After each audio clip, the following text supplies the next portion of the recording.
अमृता शेरगिल प्रख्यात भारतीय कलाकार थी। बचपन से ही संगीत व अभिनय इनके साथी बन गए थे। ये बहुत ही प्रतिभावान कलाकार थी।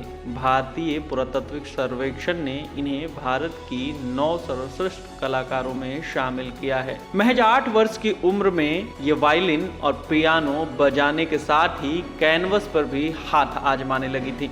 इनकी शिक्षा भले ही पेरिस में हुई, लेकिन इनका मन सदैव भारतीय रहा और वहां से आर्ट की शिक्षा लेने के बाद ये जल्द ही भारत लौट आई। मात्र 22 वर्ष की आयु में ही ये एक तकनीकी तौर पर भी कलाकार बन चुकी थी और अपनी असामान्य प्रतिभा के कारण उनमें एक कलाकार के सारे गुण मौजूद थे। जब 1941 में अपने पति के साथ लाहौर चली गईं, यहाँ उनकी पहली एकल प्रदर्शनी होनी थी, लेकिन अचानक बहुत बीमार होने के कारण ये प्रख्यात प्रतिभावान कलाकार मात्र 28 वर्ष की आयु में शून्य में विलीन हो गई। हाल ही में अमृता शेरगिल की painting in the ladies enclosure saffron art द्वारा नीलाम कराई गई, जिसमें इनकी पेंटिंग 37.8 करोड़ रुपए में बिकी और इसी के साथ वह दुनिया में सबसे महंगी भारतीय कलाकृति बन गई है। अमृता शेरगिल अपने विवाह के बाद पुश्तैनी घर गोरखपुर में बस गई थी।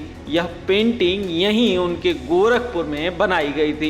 इस पेंटिंग में खेत में एक महिला को दर्शाया गया है। सैफरन आर्ट के मुख्य अधिकारी और सह संस्थापक दिनेश वाजीरानी ने कहा कि अमृता शेरगिल की बेहतरीन पेंटिंग कीर्तिमान स्थापित करने वाली बिक्री से एक कलाकार के रूप में उनके स्तर का पता चलता है और यह उनकी प्रतिभा का कौशल का प्रमाण भी है। उन्होंने यह भी कहा कि यह कलाकृति में एक कलाकार के रूप में उनके विकास की झलक मिलती है और यह कलाकार के रूप में कई वर्षों की गई तपस्या की परिणति है। वाजीरानी ने कहा कि यह पेंटिंग शेरगिल द्वारा बनाई गई दुर्लभ कलाकृति है। सार्वजनिक विषयों पर अमृता शेरगिल की अधिकांश कृतियों में NGMA में रखा गया है, जहां इस तेजस्वी कलाकार के 100 से अधिक चित्र हैं। अमृता के पिता धनवान जागीरदार सिख थे और उनकी माता हंगरी की थी।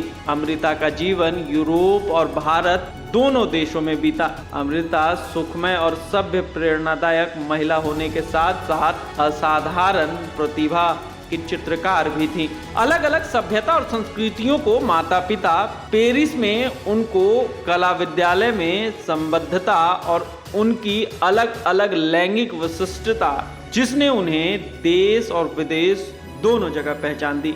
उनके जीवन की जटिलताओं ने उन्हें लगातार अपनी चित्रभाषा को नई शैली में प्रस्तुत करने के लिए प्रेरित किया। उन्होंने अपनी आधुनिक संवेदनशीलता और पारंपरिक कला ऐतिहासिक संसाधन के प्रति अपने उत्साहपूर्ण आकर्षण में सामंजस्य स्थापित करने का प्रयास किया।